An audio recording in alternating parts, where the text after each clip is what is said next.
He got asked about Tulsi Gabbard. And the reporter, the journalist said, there are foreign allies who are very nervous about sharing intelligence with her. And he said, oh, I don't know. I'm surprised to hear it. I heard that for the first time the other day. I mean, I think she's a great American. I think she's got tremendous common sense. This woman with tremendous common sense, Tulsi Gabbard, went to Syria, met with Assad, legitimized him as a member of Congress, then came back here and advocated for him. You're telling me this woman went over there, came back and advocated for him, and she's got common sense?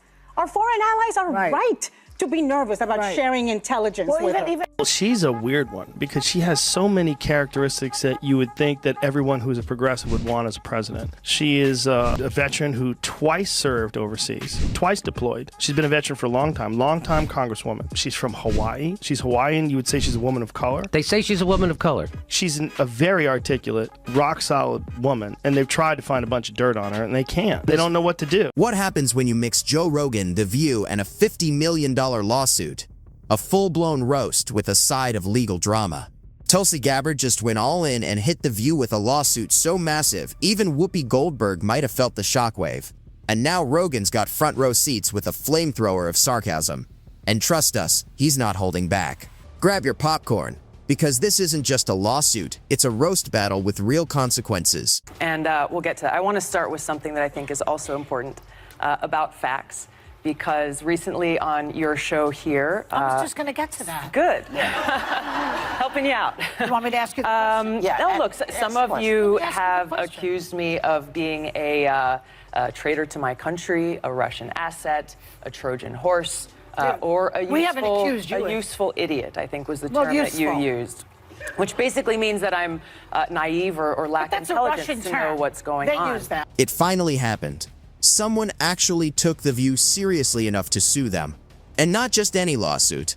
A $50 million headline-smashing legal storm, courtesy of Tulsi Gabbard, who clearly got tired of being casually tossed around like a throwaway talking point at a loud daytime table.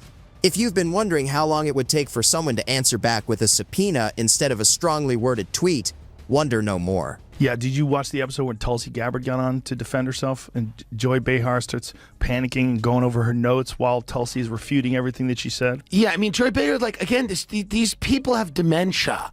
These are people who, like, should not be allowed out of the house. They have a national platform. I mean, it is crazy.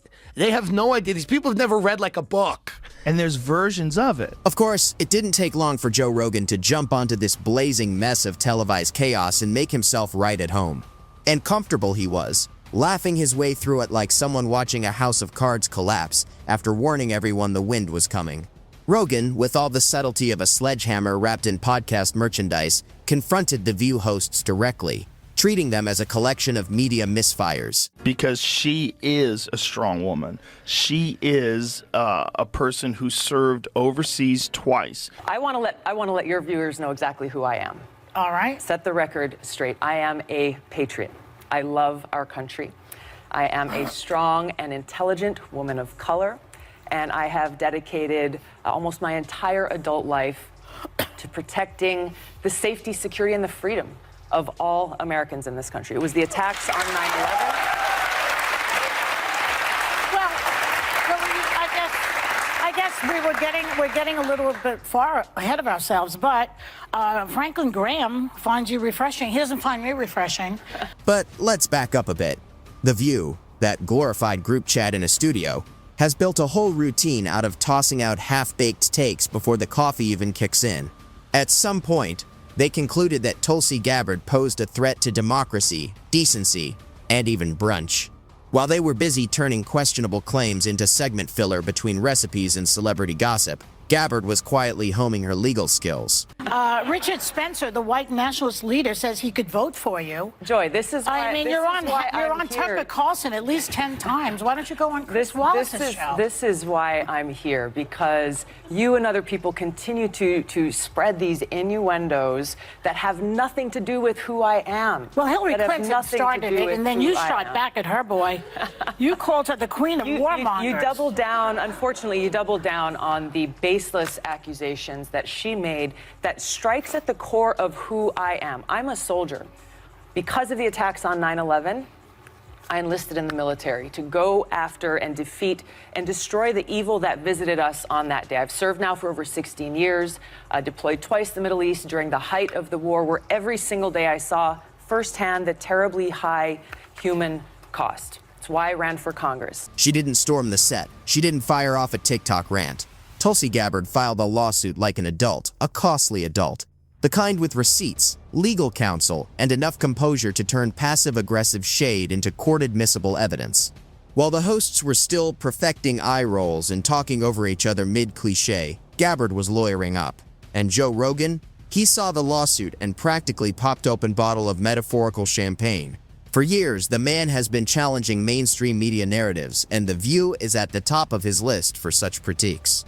He's joked before, if you want to see the intellectual decay of public discourse, just watch The View try to break down foreign policy like it's a recipe for banana bread.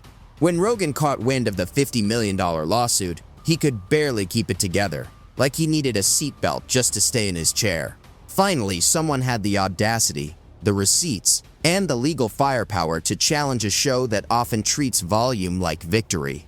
And Gabbard didn't just bring a legal threat, she brought a message. The sandbox rules of daytime TV don't override real-world consequences. She might not, because she's also a Russian asset.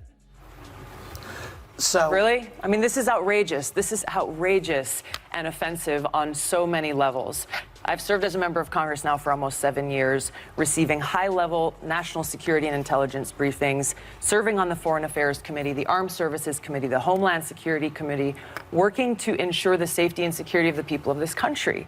This is why I'm running for president, to continue that commitment of service. He didn't hold back. Joe Rogan went in hard, not just over the defamation angle, but for what he sees as a show that's turned into a cultural punchline pretending to be serious commentary.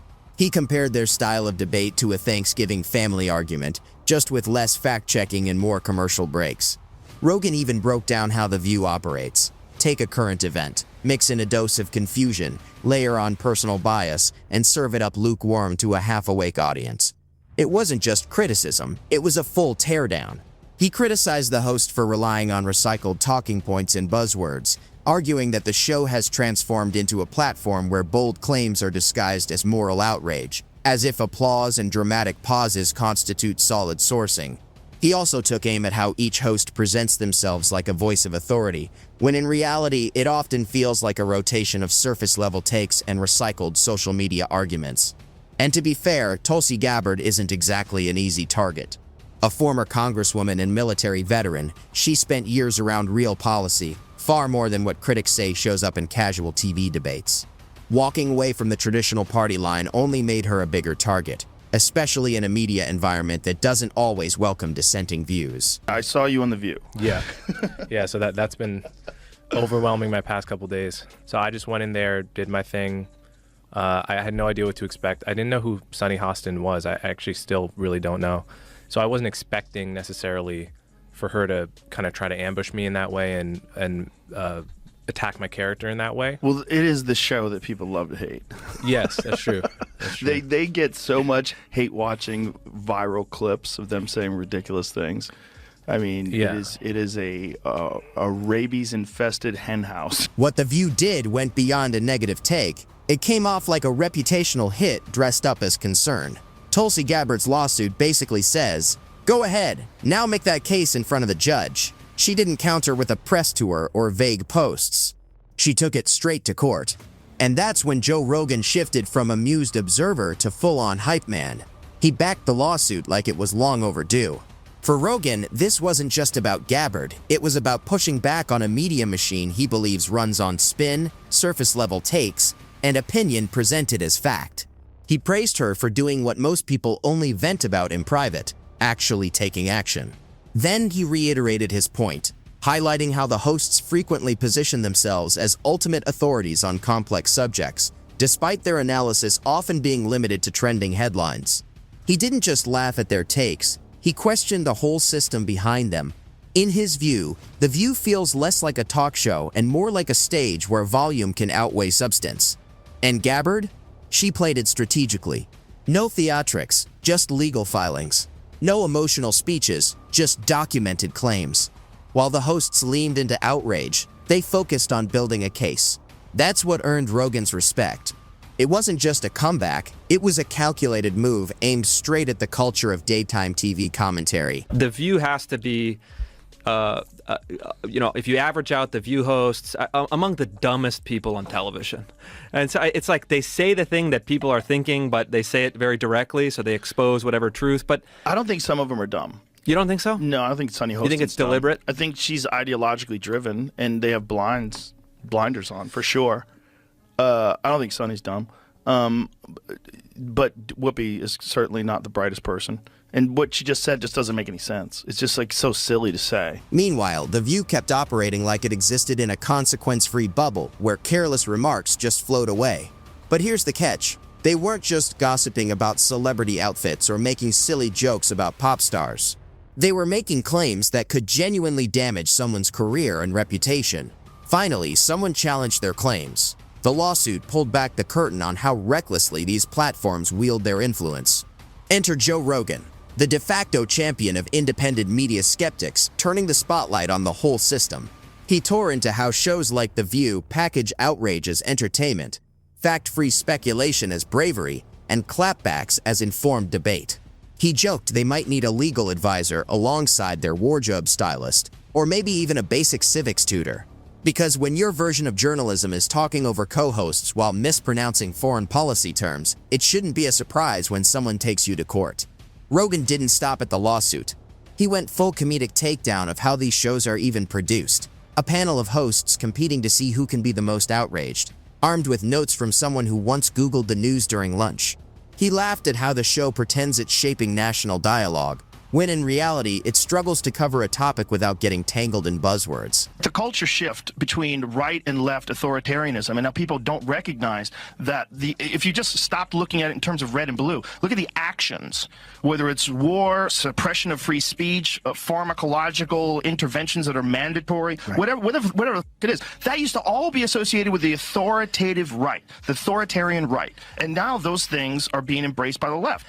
And I just think it's just an ideology thing, and I think we get confused and we think we're on the right side. We're on the right side, and if it's our side that's saying this, for sure that's the right thing to do. And no one's critically thinking about this. Tulsi Gabbard, on the other hand, was cold and precise. No yelling, no theatrics, just a legal filing that turned The View's soapbox into a witness stand. She didn't just step into the ring, she brought blueprints and started measuring for a new roof. While the show thrived on noise, Tulsi relied on strategy and accuracy. Joe Rogan treated the whole thing like a lesson in accountability. The takeaway? Being on television doesn't make you untouchable. Clapping on camera doesn't make your take valid. Pretending to care doesn't shield you from real-world consequences when that concern turns into a lawsuit. This isn't just a personality clash, it's a cultural stress test. Are we seeing a brave woman stand up to media bullying or a thin-skinned ex-politician trying to cash in?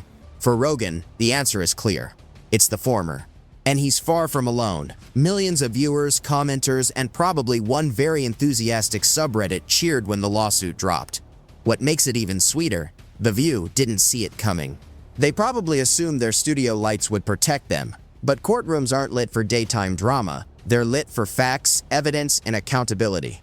3 things this show seems to struggle with once the teleprompter runs out of sass. That show has this very specific ideological bubble in which they operate in, and they always bring on a token conservative woman, and they yell over her and silence her, and they did that with Meghan McCain, and they did that with what is that other blonde woman from Survivor? Do you remember her, Jamie? She was always yelling. I mean, it's a bizarre show. Joe Rogan's mockery came with a grin, but it came with receipts too. He pointed out how often daytime shows skate by on the slimmest grasp of complex topics, then act shocked when someone actually calls them out. For him, this was long overdue. Tulsi Gabbard's lawsuit wasn't a publicity stunt, it was a warning shot. One that could reverberate through every other studio with a comfy couch and a hot mic. The fallout? Oh, it's just getting started. Media insiders are clutching pearls and checking insurance policies. And legal teams are probably binge-watching old episodes to audit every misstep. Rogan? He's likely prepping the next podcast episode something like, "Why screaming on daytime TV isn't a legal defense." And that's when popcorn gets upgraded to champagne. Because this lawsuit isn't just about Tulsi or a few daytime hosts tossing out poorly rehearsed hot takes. It's about puncturing the paper-thin shield of media immunity. This isn't a petty spat. It's like suing the circus for letting clowns run press conferences. Finally, someone's dragging a glitter-covered microphone into court and asking, "Are you legally allowed to be this ridiculous?" The cultural stakes? Massive. Worried about losing your job, and you're worried about podcasts taking over, and who's the source of news, and we said Donald Trump is Hitler, but half the country disagreed with us, and he won, and this is and Joe Rogan believes in dragons. Tulsi Gabbard's lawsuit swings the door wide open for every public figure who's ever been turned into a tabloid chew toy. The message is clear.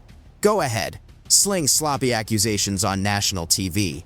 But don't be shocked when someone hits back with a legal filing packed with more footnotes than your entire research team ever bothered to read. For too long, media personalities thrived in a world where being wrong carried no receipts, only ratings. Now that receipt is itemized, notarized, and comes with a $50 million price tag. And Joe Rogan? He's loving every second. This is the guy who built his empire by actually listening to people longer than 3 minutes. Watching The View scramble under legal scrutiny is like watching an improv troupe get audited. The thought that they might need a fact-checker or anyone who actually read a Wikipedia article before going live is almost too good. Rogan jokes, maybe they'll hire a lawyer who doesn't get updates from Instagram Reels. The bigger point is simple. Smear campaigns aren't just annoying background noise anymore. They're lawsuits waiting to happen. Saying something recklessly false on TV isn't just unethical. It's financially reckless, especially when your target keeps receipts like a tax auditor with a grudge. This lawsuit is cultural dynamite. It's turning the talk show table into a courtroom, the gossip segment into Exhibit A, and the coffee mug into a liability hazard. Platforms this loud and reckless were bound to get pushed back against, and Tulsi Gabbard made sure the message hit the green room. Her move wasn't just legal, it was symbolic. And Rogan? He was happy to play hype man, mocking, dissecting, and celebrating the collapse of The View's credibility, like a man who's been waiting for this moment since 2016. Meanwhile, The View is stuck in the awkward limbo between spin and subpoena. No witty segments, celebrity guest, or applause can drown out the sound of accountability knocking. Rogan sees this not as an isolated lawsuit, but as a cultural correction. And the best part? He doesn't need to raise his voice. He just laughs, points, and lets the truth do the damage. So here we are. Tulsi Gabbard filed the paperwork, Joe Rogan threw the popcorn, and The View, well, they might want to take a hard look at their legal options.